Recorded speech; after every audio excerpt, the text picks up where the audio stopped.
हम जयपुर में रहते थे। हमें उस घर में रहते करीब 10 साल हो गए थे। हमारे बगल वाले घर की सफाई चल रही थी।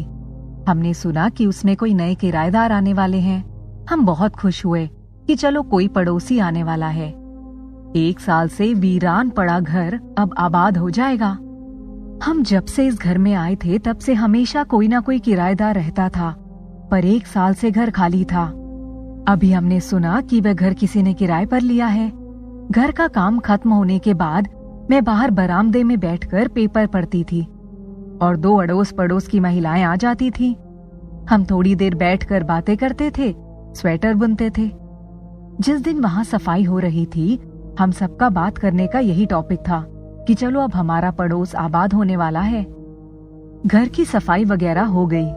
तब एक दिन राय परिवार घर में शिफ्ट हो गया।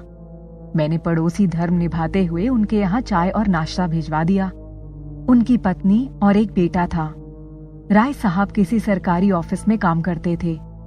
थोड़े ही दिनों में हमारी अच्छी दोस्ती हो गई, लेकिन 6 महीने भी नहीं हुए थे कि हमने सुना कि ये लोग घर छोड़कर जाने वाले हैं। तब मैंने जाकर मिसेज राय से पूछा, अभी तो आप लोग आए थे, अब ऐसा क्या हुआ कि आप लोग घर छोड़कर जा रहे हैं?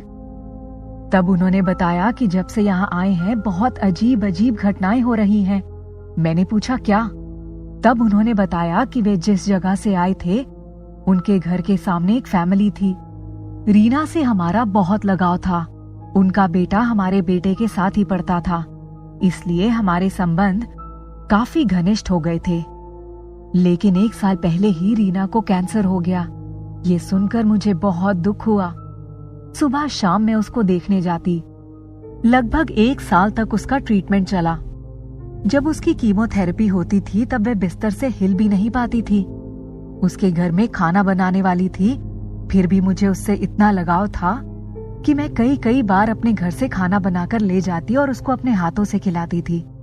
एक बार की बात है, उसने मेरा हाथ अपने हाथों में लेकर बड़े प्यार से मुझसे एक वादा लिया और कहा कि मेरे जाने के बाद जब तक कि वह बड़ा ना हो जाए मेरे बच्चे का ध्यान रखना।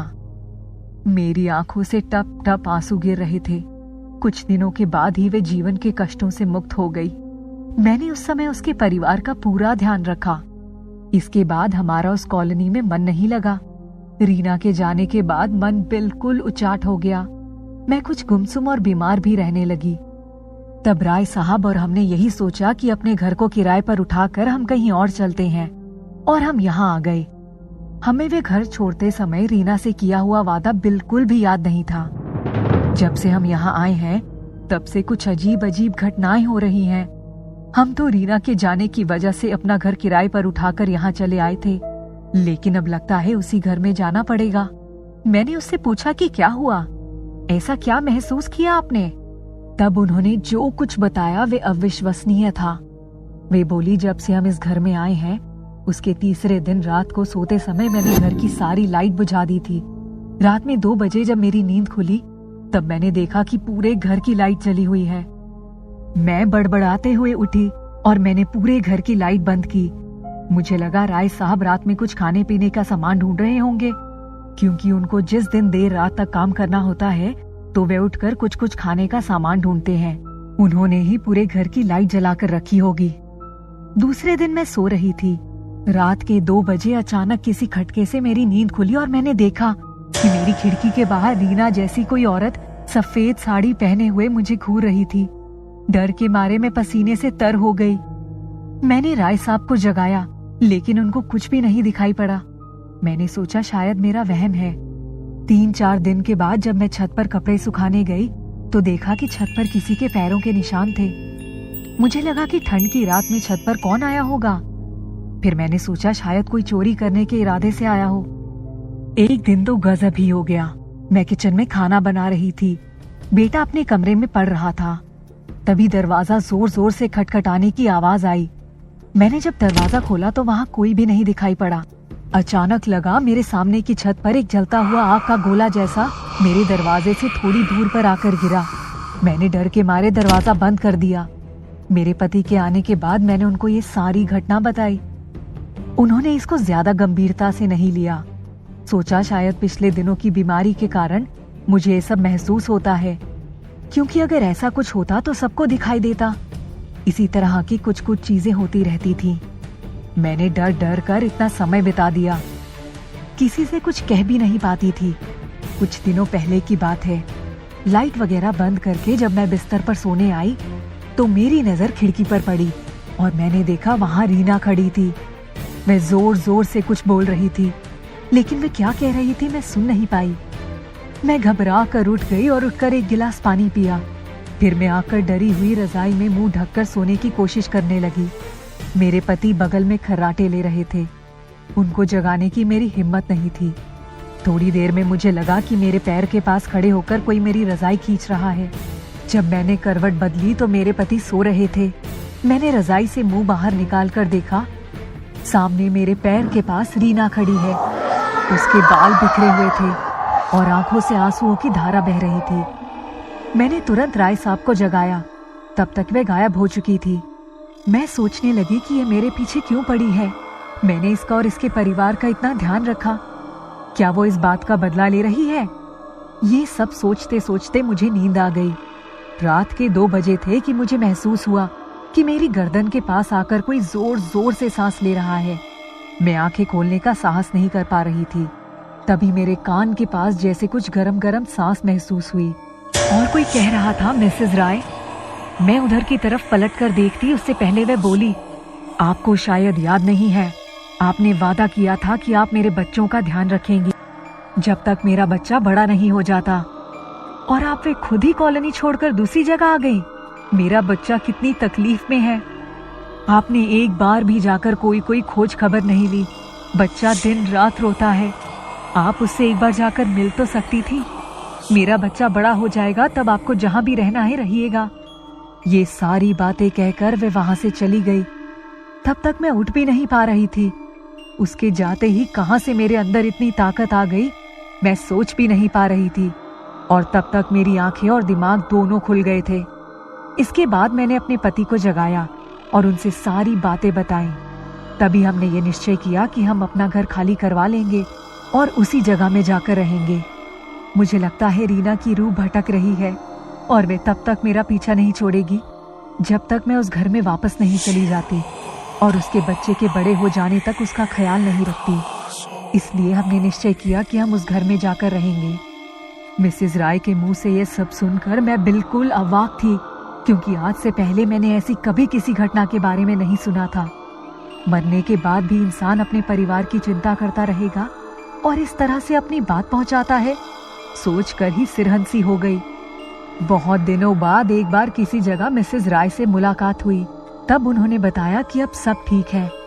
यहाँ आने पर वे कभी दिखाई नहीं पड़ी। उन दिनों हम बांदा में रहते थे। तब मेरी उम्र लगभग 10 साल की थी। किसी की शादी पड़ती थी तब। यहाँ तो गर्मियों की छुट्टियों में हम अक्सर गांव जाया करते थे। हमारे गांव वाले घर पर बांके नाम का एक नौकर था। उसको हम सब बच्चे काका कहते थे। उनकी एक बेटी थी जिनका नाम पन्ना था। वह बड़ी दिलेर और खूबसूरत थी, किसी चीज से भी नहीं डरती थी। हमारी ही हम उम्र थी, इसलिए हम जब भी गांव जाते तो वो हमारे साथ खेल में शामिल हो जाती थी। दादी भी उससे कोई काम नहीं करवाती थी। दादी सोचती थी बच्चे आए हैं, वह भी उनके साथ कुछ दिन खेल ले। ताऊ जी, चाचा और बुआ के बच्चे मिलकर हम लोग खूब शोर मचाते थे और वह भी हमारे साथ साथ भागती दौड़ती रहती। हमें उसका ये भी फायदा था कि किसी को भूख प्यास लगने पर पन्ना को ही दौड़ाया जाता था, क्योंकि हमें नहीं पता था कि घर में कौन सा सामान कहाँ रखा है। लेकिन वह सब कुछ जानती थी, इसलिए हम उसी से सब कुछ मांगते थे। वह इतनी फुर्तीली थी कि सब कुछ पल भर में लाकर हाजिर कर देती थी। इस बार हमारा गांव जाने का प्रोग्राम बहुत दिनों के बाद बना, क्योंकि दादी बाबा अक्सर यहीं हमारे पास ही आ जाते थे और गांव में कोई शादी भी नहीं पड़ रही थी। दीदी के बोर्ड के एग्जाम, मेरी पढ़ाई, कुल मिलाकर किन्हीं कारणोंवश हम इस बार 6 साल बाद गांव गए। वहां जाने पर हमारी नजरें पन्ना को ढूंढ रही थी। हम लोगों ने बांके काका से पूछा कि पन्ना कहाँ है। तब बांके काका कुछ उदास हो गए। उन्होंने बताया कि उसकी तबीयत कुछ दिनों से खराब चल रही है। जब हमने दादी से उसके बारे में पूछा तब दादी ने जो हमें बताया वह सुनकर हमारी तो दहशत के मारे हालत ही खराब हो गई। दादी ने बताया कि उसके ऊपर किसी जिन्न का साया है। मैं भी अब समझदार थी। जिन्न, भूत, प्रेत में बहुत सी कहानियां पढ़ चुकी थी, लेकिन किसी जानने वाले पर जिन्न का साया सोचकर पूरे शरीर में सिरहंसी दौड़ गई। एक दिन बांके काका को किसी ने आकर बताया कि पन्ना की तबीयत अचानक खराब हो गई है। बांके काका भागते हुए अपने घर चले गए और मेरी बहन भी उनके पीछे पीछे उनके घर गई, जो कि हमारे घर के पीछे ही था। वहां जाकर देखा तो खूबसूरत पन्ना इतनी पतली दुबली हो गई थी, उसकी आंखों के नीचे का रंग स्याह हो गया था। उसकी माँ ने उसे खंबे में बांध रखा था और वह जोर जोर से चिल्ला रही थी। उसकी आवाज बिल्कुल मर्दानी थी। वह कह रही थी कि मैं किसी को नहीं छोड़ूंगा, जो भी मेरे रास्ते में आया मैं उसको तबाह कर दूंगा। मेरे और पन्ना के बीच में जो भी कोई आएगा उसकी खैर नहीं। पन्ना की आंखें लाल हो गई थी और फैल गई थी। ऐसा लग रहा था कि जैसे वो किसी को नहीं पहचानती, और बोलते बोलते उसके मुंह से झाग निकल रहा था और थोड़ी ही देर में वे बेहोश हो गई। हम उसकी हालत देखकर चुपचाप घर आ गए। दीदी ने पूछा, दादी पन्ना को क्या हो गया है? दादी ने बताया कि एक बार उसकी बुआ आई थी। वह बुआ के साथ कहीं गई हुई थी। रात को वहां से वापस आते समय जब वे एक बगीचे से आ रहे थे, तब पन्ना ने कहा, बुआ कितनी अच्छी खुशबू आ रही है। बुआ ने कहा, नहीं तो। पन्ना बोली, आपको नहीं आ रही है? बुआ ने कहा, मुझे तो नहीं आ रही है। तब पन्ना बोली, बुआ रुकिए, यहाँ किसी चीज की खुशबू है जो मुझे अपनी ओर खींच रही है। बुआ ने उसका हाथ पकड़कर कहा, पन्ना इस तरह अंधेरी रात में किसी खुशबू को टोकना अच्छी बात नहीं है, तू जल्दी घर चल। पन्ना ने पूछा, क्यों? तब उसकी बुआ ने बताया कि ये सब रूहानी तिलस्म होता है। कोई भूत प्रेत या भटकती आत्मा सुंदर और जवान लड़कियों पर अगर आशिक हो जाए तो इस तरह के षड्यंत्र रचती हैं। इसलिए चुपचाप यहाँ से चलो। आइंदा इस बात का ध्यान रखना कि कभी भी रात के समय आने वाली खुशबू को टोकना मत। कभी इधर रात के समय या दोपहर में मत आना। पन्ना बार बार पीछे मुड़कर देखती रही। बुआ उसका हाथ पकड़कर लगभग घसीटते हुए घर ले आई। उस दिन तो कुछ भी नहीं हुआ। पन्ना बिल्कुल सामान्य थी। कुछ दिनों के बाद उसकी बुआ चली गई। एक दिन पन्ना स्कूल से वापस आ रही थी, तभी उसे उस दिन की बात याद आ गई। वह दिलेर तो है ही। उसने सोचा, चलो आज बगीचे वाले रास्ते से चलकर देखती हूँ, क्या वह खुशबू अभी भी वहां है जो मैंने उस दिन महसूस की थी। उसने अपना रुख बगीचे की तरफ कर दिया और वह बगीचे में चली गई। उसे उस दिन वाली खुशबू फिर से मदहोश करने लगी। पन्ना वहीं पर एक पेड़ के नीचे बैठ गई। वह बैठी ही थी, तभी उसे लगा कि कोई उसके बालों में उंगली फेर रहा है। उसने अपनी आंखें बंद कर ली क्योंकि उसे बहुत अच्छा लग रहा था। उसने सोचा कि शायद उसकी कोई सहेली है जो उसके पीछे पीछे यहाँ तक आ गई है। जब उसने पीछे मुड़कर देखा तब वहां कोई नहीं था। वह उठी और घर आ गई, लेकिन उसे कोई डर नहीं लगा। उसके बाद उसका वे रोज का नियम बन गया। वे रोज दोपहर के समय उस बगीचे में जाती और थोड़ी देर बैठती। बैठते ही उसे लगता उसके बालों में कोई उंगली फेर रहा है। उसे बहुत अच्छा लगता। वह थोड़ी देर बैठी रहती, फिर घर आ जाती। उसे इस बात की चिंता भी नहीं थी कि वह जो महसूस कर रही है वह क्या है। बस उसे वहां रोज जाना और बैठना अच्छा लगता था। उसके कदम खुद ब खुद बगीचे की तरफ उठ जाते थे। इस बात को लगभग 1 महीने बीत गए। अब वह थोड़ी गुमसुम सी रहने लगी थी। कहीं आती जाती भी नहीं थी, स्कूल से घर और घर से स्कूल के सिवाय। एक दिन उसकी माँ ने उससे पूछा कि तुम आजकल इतनी देर से क्यों आती हो? तब उसने कहा, मैं और मेरी सहेली थोड़ी देर के लिए एक बगीचे में बैठकर पढ़ाई के बारे में बात करते हैं। उसकी माँ ने कहा, अरे तुम सहेली को घर ले आया करो ना, बगीचे में बैठकर क्यों बातें करती हो? दोपहर के समय या रात के समय बगीचा सुनसान होता है ना, वहां रहना ठीक नहीं है।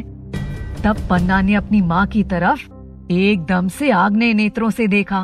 उस समय उसकी आवाज बदल गई। वह बिल्कुल मर्दानी आवाज में बोली, पन्ना मेरी है, इसको कोई मुझसे अलग नहीं कर सकता। जो कोई मेरे रास्ते में आएगा मैं उसे तबाह कर दूंगा।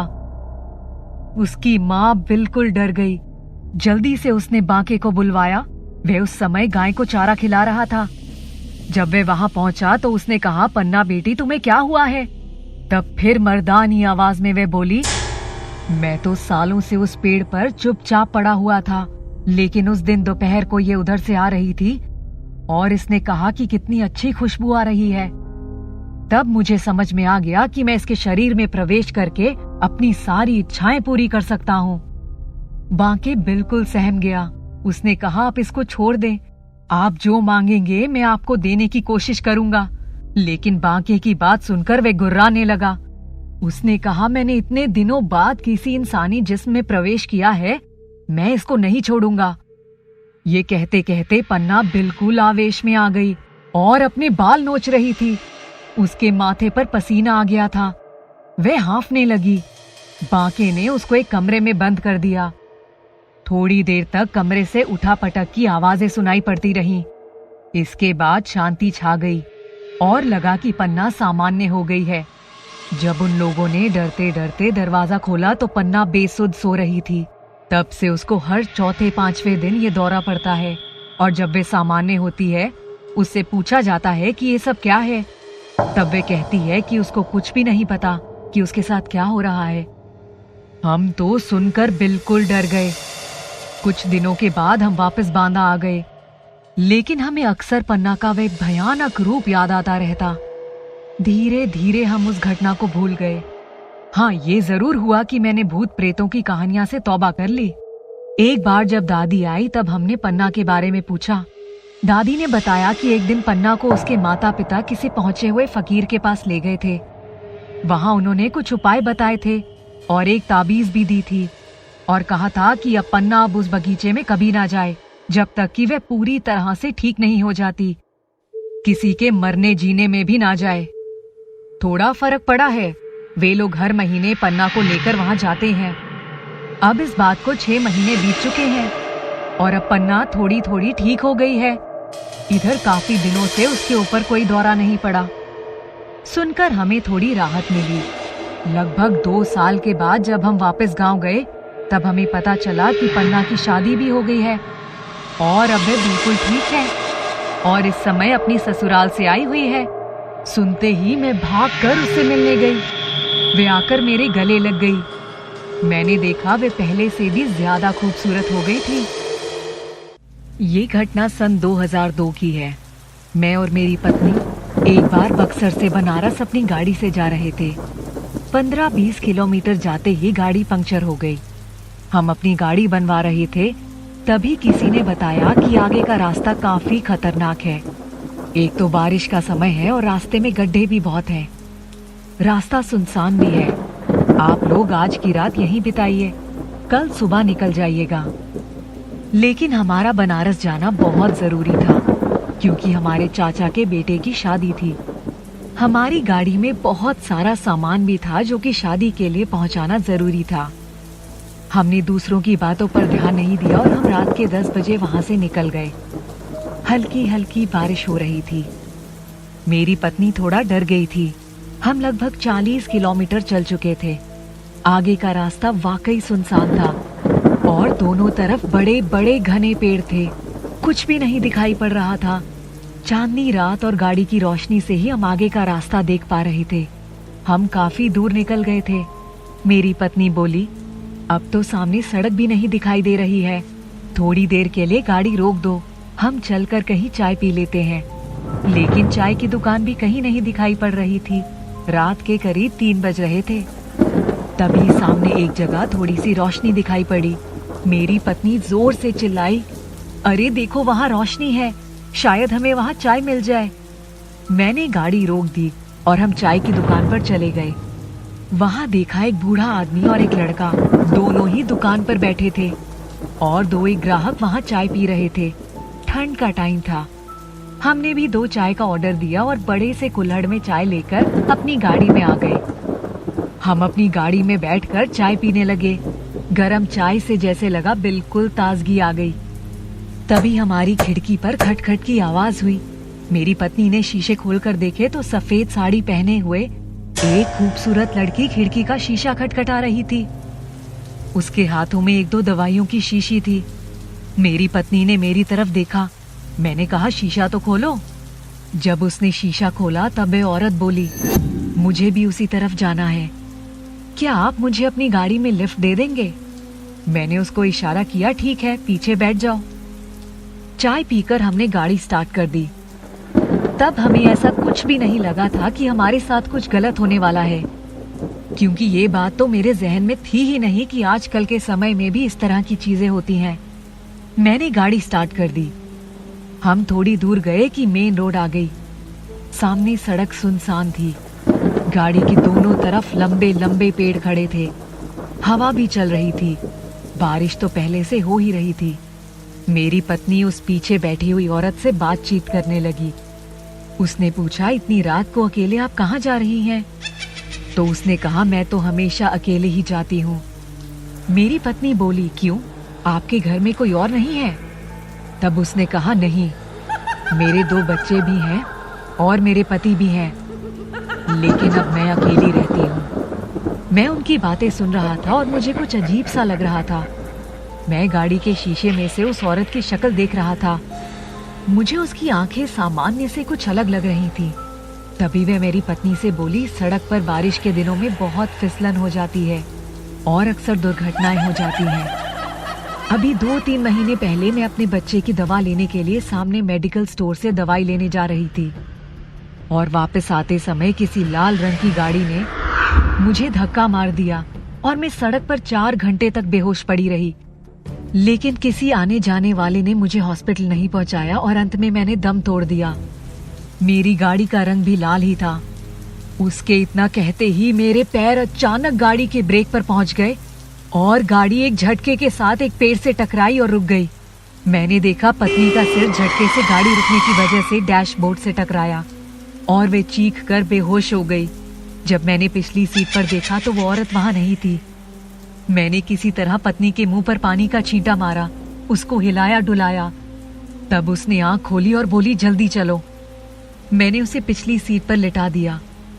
हमारा घर अभी काफी दूर था, इसलिए रास्ते में पड़ने वाले एक अस्पताल के सामने मैंने गाड़ी रोककर पत्नी को सहारा देकर नीचे उतारा और वहां इमरजेंसी में ले गया। वहां जाकर सब कुछ बताया। डॉक्टर ने उसे कुछ दवाइयां दी और इंजेक्शन लगाया। उसकी स्थिति थोड़ी सामान्य हो गई। मैं उस सर्द रात में भी अस्पताल के एक बेंच पर बैठे बैठे पसीने पसीने हो रहा था और सुबह होने का इंतजार करने लगा। इंजेक्शन की वजह से पत्नी की तो आंख लग गई, लेकिन मेरी आंखों की नींद गायब हो गई थी। बार बार उस औरत का चेहरा सामने आ जाता था। जैसे तैसे सुबह हुई और हमने वही कैंटीन में चाय पी। इसके बाद गाड़ी में आकर बैठ गए। घर पहुंचकर जब सबको इस घटना के बारे में बताया तब सबकी आंखें फटी की फटी रह गईं। उस दिन के बाद मैंने कसम खाई कि अब कभी गाड़ी से रात का सफर नहीं करूंगा। उस दिन मैं और मेरी पत्नी दोनों की ही जान जा सकती थी। पता नहीं किन अच्छे कर्मों ने हमें बचा लिया। शायद लाल गाड़ी वालों को वो हमेशा देखती होगी और कुछ ना कुछ नुकसान पहुंचाती होगी। बहुत साल पहले की बात है। मेरे बाबूजी की पोस्टिंग मुरादाबाद में हो गई थी और अभी उनको रहने के लिए घर नहीं मिल पाया था, इसलिए हम किसी गेस्ट हाउस में रुके थे। घर की सफेदी होकर तैयार होने में अभी भी शायद 1 हफ्ते का समय था, इसलिए हम गेस्ट हाउस में ही ठहरे थे। गेस्ट हाउस के अगल बगल खाली मैदान था। एक कमरे में एक बड़ा पलंग था। माँ, बाबूजी और मेरा छोटा भाई, वे लोग उस कमरे में सोए थे। और एक छोटा कमरा था, एक छोटा पलंग उसमें भी डाल दिया गया था। मैं और मेरी छोटी बहन उसी में सो गए थे। दोनों कमरों के दरवाजे बरामदे में खुलते थे। उस गेस्ट हाउस की किचन थोड़ी दूर पर थी, जहां जाने के लिए दरवाजा खोलकर लॉन को पार करके जाना पड़ता था। अभी हमें वहां आए 2 ही दिन बीते थे। उस दिन जब हम लोग रात को सोए तब रात के 1:30 बजे होंगे। तभी मुझे लगा कि दीवार की दूसरी तरफ कोई लंबी लंबी सांसें ले रहा है। कभी कभी खर्राटों की आवाज सुनाई पड़ने लग रही थी। मैं उठी और मैंने पानी पिया। बहन उस समय गहरी नींद में सो रही थी। पहले मैं सोचती रही शायद ये बाबूजी के खर्राटों की आवाज है, लेकिन मुझे ऐसा लग रहा था कि आवाज बिल्कुल उसी दीवार से आ रही है जिसके बगल में मेरा पलंग था। मुझे डर लगने लगा और दरवाजा खोलकर बाहर जाने की हिम्मत नहीं थी। मैं डर के मारे सारी रात जागती रही। जैसे ही सुबह के 5 बजे मैंने झट से दरवाजा खोला और भागकर माँ का दरवाजा खटखटाया। जब माँ ने दरवाजा खोला तो मैंने उनको सब कुछ बताया। माँ ने कहा, अच्छा तुम इस कमरे में सो जाओ। मैं जाकर माँ के पलंग पर सो गई। पलंग क्योंकि छोटा था इसलिए मेरी माँ बहन के पास सोने चली गई। मैं सुबह देर तक सोती रही। दूसरे दिन उस कमरे में मेरे सोने की हिम्मत नहीं थी। तब बाबूजी ने मुझे चिढ़ाया और कहा, डरपोक बच्ची, आज उस कमरे में मैं सो जाता हूँ। उस दिन मैं अम्मा के साथ ही सो गई, लेकिन लगभग 2 बजे दरवाजा खटका तो बाबूजी सामने दरवाजे पर खड़े थे और उन्होंने कहा कि मैं भी इसी कमरे में सोऊंगा। मैं नींद में थी तो मुझे कुछ भी पता नहीं चला। जब सुबह उठी तो बाबूजी ने बताया कि उनको भी रात को वैसा ही महसूस हुआ। हमारा परिवार काफी डर गया था। हम लोग सोच रहे थे कि कब हम अपने घर में जाएंगे। तीसरे दिन रात को हमने बिस्तर जमीन पर लगा लिया और एक ही कमरे में सो गए। उस दिन रात को भाई के पेट में दर्द हो रहा था और वो बहुत रो रहा था। दरवाजा खोलकर किचन में जाने की किसी की हिम्मत नहीं थी, क्योंकि पेट की सिकाई के लिए पानी गर्म करना था। किचन तक जाने के लिए लॉन पार करना पड़ता, इसलिए हम सभी लोग टॉर्च लेकर एक साथ निकले। हमने जैसे ही दरवाजा खोला तो लगा कि गेट के पास कोई खड़ा है, जो कि हमारे दरवाजे से काफी दूरी पर था। बाबूजी ने जोर से चिल्लाकर कहा, कौन है? और जैसे ही वह पीछे की तरफ पलटा, हम सबकी डर के मारे हालत खराब हो गई। एक साया काफी लंबा और काला लबादा ओढ़े हुए हमारे दरवाजे की तरफ बढ़ रहा था। अम्मा ने सबका हाथ पकड़ा और पीछे की तरफ खींच लिया। झट से दरवाजा बंद कर लिया। बंद दरवाजे के अंदर सबकी कंपकपी छूट रही थी। भाई का रोना बंद नहीं हुआ था। वह रोता रहा और रोते रोते थक कर सो गया। हम तीनों रात भर बैठे रहे। सुबह 5 बजे तो बाबूजी ने दरवाजा खोला और देखा कि हमारे दरवाजे के पास किसी के पैरों के निशान थे। हम लोग बहुत ज्यादा डर गए। चौथे दिन जब बाबूजी ऑफिस से आए तब उन्होंने बताया कि बस आज की रात और यहाँ रहना है। उसके बाद हमारे घर की सफाई वगैरह सब हो जाएगी। व्हाइट वॉशिंग का काम पूरा हो गया था। कल तक तो पूरा हो ही जाएगा और हम कल ही अपने घर में चले जाएंगे। उस दिन भी हम लोग एक ही कमरे में सोए। तभी रात को 2 बजे के करीब लगा कि बाहर कोई औरत रो रही थी और रोते रोते उसकी हिचकियां सी बंद गई थी। सबसे पहले मेरी नींद खुली। मैंने माँ को जगाया। माँ को भी रोने और हिचकियों की आवाजें सुनाई पड़ी। तभी थोड़ी देर में हमें लगा कि खिड़की के पास कोई खिलखिलाकर हंस रहा है। आज भी रात को तीनों सो नहीं पाए। भाई तो छोटा था। अभी हम सोने की कोशिश ही कर रहे थे, तभी लगा हमारी खिड़की के पास बाहर लगे शहतूत के पेड़ की डालियों को कोई बहुत जोर जोर से पकड़कर हिला रहा है। रोने हंसने की आवाजें आनी बंद हो गईं। वह रात भी हमने किसी तरह से गुजारी। सुबह होते ही बाबूजी ऑफिस चले गए। माँ किचन के काम में लग गई। दोपहर का समय था। मैं अपने भाई के साथ बाहर लगे लॉन में एक चेयर लेकर बैठ गई और कोई मैगजीन देख रही थी। बहन माँ के पास बैठकर कुछ खा रही थी। तभी गेट खटका। माँ किचन में थी और मैंने देखा कोई औरत गुलाबी साड़ी में गेट के पास खड़ी थी। मैं उठकर गई तब वह बोली कि ये बच्चा कौन है? ये तुम्हारा भाई है? मैंने कहा हाँ। वह बोली, थोड़ी देर के लिए इसे मुझे दे दो। मैं डर गई थी। 3 रातों से वैसे ही नहीं सोई थी। मैंने भाई को गोद में उठाया और भागकर माँ के पास किचन में चली गई। और जब हम वापस आए तो वह औरत जा चुकी थी। जब शाम को बाबूजी आए तो उन्होंने हमें बताया कि हम लोग तो अच्छे फंस गए इस गेस्ट हाउस में। जितने लोग यहाँ रहे सबके साथ इस तरह की घटनाएं हुई हैं। चलो जल्दी से सामान बांधो, और अब हम लोगों का ट्रक भी आ गया है। चलकर दूसरे घर में शिफ्ट हो जाते हैं। भगवान का नाम लेकर हम अपने घर में चले गए। वहां जाकर हमने हवन और पूजा पाठ भी करवाया। लेकिन गेस्ट हाउस में बिताई हुई वो रातें आज भी हमें और हमारी परिवार को कभी नहीं भूलती। हम चाहे माने या ना माने, लेकिन कुछ तो ऐसा है जो हमारी समझ से परे है। बात उस समय की है जब मैं 9वीं कक्षा में पढ़ता था। हमारे गांव में 8वीं कक्षा तक ही स्कूल था। उसके बाद सबको पढ़ने के लिए शहर जाना पड़ता था। मेरा एडमिशन भी शहर के स्कूल में हो गया। हमारे गांव से बस स्टॉप तक जाने का रास्ता काफी सुनसान था। उस रास्ते में थोड़ी दूर पर ही एक कब्रिस्तान भी था, इसलिए हम 3-4 लड़के साथ में ही बस पकड़ने जाते थे। मैं अक्सर लेट हो जाता तो अकेले ही जाना पड़ता था। एक दिन ऐसे ही जब अकेले जा रहा था तो पीछे से आवाज आई, एक बीड़ी दे दो ना। और खास बात यह थी कि मैं बीड़ी पीता था लेकिन किसी को पता नहीं था। अक्सर मैं उस रास्ते से जब अकेला जा रहा होता था तो बीड़ी जला लेता। तभी मैंने पीछे घूमकर देखा तो धोती कुर्ता पहने एक आदमी था। उसकी आंखों में अजीब सी वीरानी थी। मैंने देखा, फिर उससे कहा कि ठीक है, मैं बीड़ी दे तो दूंगा, लेकिन आप किसी को बताना नहीं कि मैंने आपको बीड़ी दी है, क्योंकि दादाजी को पता चलेगा तो मेरी खाल उधेड़ देंगे। वह व्यक्ति मुस्कुराते हुए बोला, मैं जानता हूँ। मैंने कहा, आप कहीं बाहर से आए हैं? मैंने आपको पहले कभी नहीं देखा। तब वह मेरे साथ साथ चलने लगा और बोला, मैं इसी गांव में रहता हूँ। रास्ते भर वह मुझसे बात करते हुए आया। जैसे ही हम बस स्टॉप पर पहुंचे तब तक वह मेरी नजरों से ओझल हो गया।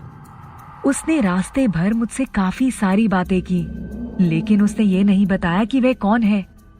दूसरे दिन मैं स्कूल जाने के लिए फिर लेट हो गया था, और जब मैं स्कूल जा रहा था तब मैंने पीछे उसके आने की आहट सुनी। वह फिर आया और बोला, बीड़ी दे दो ना। मैं तो इस उम्मीद में था कि वह फिर आएगा। धीरे धीरे ये सिलसिला चल निकला।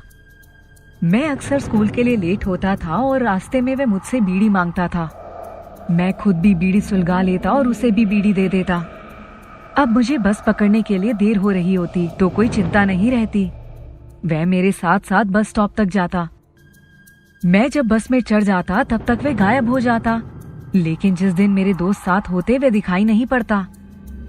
मैंने ये बात घर में किसी को नहीं बताई थी, क्योंकि मुझे कोई शक नहीं था। मैं सोचता था कि वो कोई गांव का ही व्यक्ति है। मुझे कुछ दिनों से बुखार हो गया था। मैं दूसरी मंजिल पर अपने कमरे में सोया हुआ था। मैं 3 दिन से स्कूल नहीं जा रहा था। मैं अक्सर अपना कमरा अंदर से बंद कर देता, क्योंकि कई बार मेरा छोटा भाई मेरी सारी कॉपी किताब बिखरा देता था और मेरी कलम पेंसिल वगैरह उठा ले जाता था। उस दिन बुखार थोड़ा कम था। मैंने अपने कमरे की खिड़की और दरवाजे सब खोल दिए। रात का समय था, करीब 1 बजे होंगे। मुझे नींद नहीं आ रही थी। मैंने बहुत कोशिश की, लेकिन शायद बुखार की वजह से नींद आंखों से कोसों दूर थी। मैं उठकर खिड़की के पास चला गया। तभी मैंने देखा, ठीक खिड़की के बाहर जो आम का पेड़ लगा था उसके नीचे कोई बैठा हुआ था। मैंने सोचा, इतनी रात को कौन बैठा है? फिर मुझे लगा शायद कोई आम चुराने आया होगा और मुझे देखकर छुपने के लिए पेड़ के नीचे बैठ गया होगा। मैं कुछ नहीं बोला और आकर चुपचाप अपने बिस्तर पर लेट गया। जैसे ही मैं बिस्तर पर लेटा, तेज हवा चलने लगी और अचानक खिड़की के पल्ले खड़खड़ाने लगे। तभी मैंने देखा कि वही धोती कुर्ता पहनने वाला व्यक्ति जो मुझसे बीड़ी मांगता था, मेरे कमरे में आ गया और मुझसे कह रहा था, बीड़ी दे दो ना। मैं अचानक उठकर बैठ गया। मैंने कहा, तुम इतनी रात को यहाँ क्या कर रहे हो? तब उसने कहा, तुम 3-4 दिन से नहीं आए थे ना, मैंने सोचा तुम्हें कुछ हो गया क्या, इसलिए मैं तुम्हें देखने चला आया। मेरी तो डर के मारे हालत खराब थी। मैंने कहा, आज तो मेरे पास बीड़ी भी नहीं है, आज आप चले जाइए। वह कुछ बोला नहीं और कुछ ही देर में हवा में तैरता हुआ उस खिड़की से बाहर चला गया। उस समय एक तो बुखार की कमजोरी थी और दूसरा इतना बड़ा आश्चर्यचकित कर देने वाला सत्य देखने के बाद मैं बेहोश हो गया था। सुबह जब मैं उठा तो देखा माँ मेरे माथे पर गीली पट्टी रख रही थी, क्योंकि बुखार ज्यादा था। मैंने जब दादाजी को ये बात बताई तो दादाजी ने कहा, तुमने आज तक ये बात क्यों छुपा रखी थी? वह कोई गांव का आदमी नहीं है। वह तो हमेशा किसी को अकेले देखता है तो उसके पीछे पीछे बीड़ी मांगने के लिए जाता है। ऐसा बहुत बार लोगों ने देखा है, लेकिन मैं कभी किसी को नुकसान नहीं पहुंचाता। तभी मैंने दादाजी को बताया कि रात में वह मेरे कमरे में भी आया था। दादाजी ने कहा, कोई बात नहीं, तुम चिंता मत करो, बस रात में अपनी खिड़की बंद करके सोया करो। उसके 2-3 दिन बाद मेरा बुखार धीरे धीरे उतर गया। मेरी तबीयत भी ठीक हो गई। लेकिन मैंने जब स्कूल जाना शुरू किया तो उसके बाद मुझे वह कभी दिखाई नहीं पड़ा। शायद दादाजी ने कुछ उपाय करवाया था। आज भी उस दृश्य को याद करके मेरे रोंगटे खड़े हो जाते हैं कि आखिर वह कौन था।